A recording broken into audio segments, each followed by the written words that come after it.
After the International Criminal Court bombshell, Deputy Prime Minister Uhuru Kenyatta stepped aside as Finance Minister Wednesday. Now, the Kenya National Commission on Human Rights and the Ombudsman have come up to say to Uhuru that is not enough. We urge the Honorable Uhuru Kenyatta to, in the same breath, relinquish the office of the Deputy Prime Minister, since the reasons that prevailed upon him to step down from the post of Minister of Finance equally apply.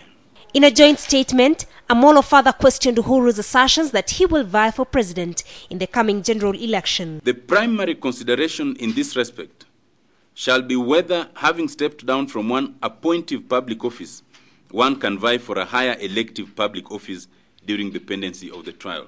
The commissioners also worry that a trial at The Hague may place a president in a precarious position. The president can be impeached where there are serious reasons for believing that the president has committed a crime under international law. Is a person eligible to vie for a position for which they can immediately be impeached? Dr. Tororei was quick to add that the final word on who vies does not rest with the two commissions. That decision of whether a person may or may not stand for office is the preserve for the time being of the Independent Boundaries and Elections and Boundaries Commission. We as a commission will have to, of course, make our own determination once that issue has come.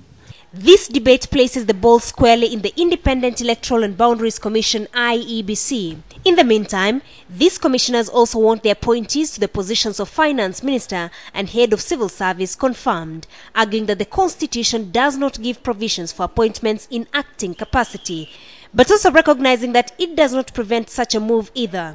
President Mwai Kibaki appointed Njeru Githai acting Finance Minister and Francis Kimemia acting Head of Civil Service.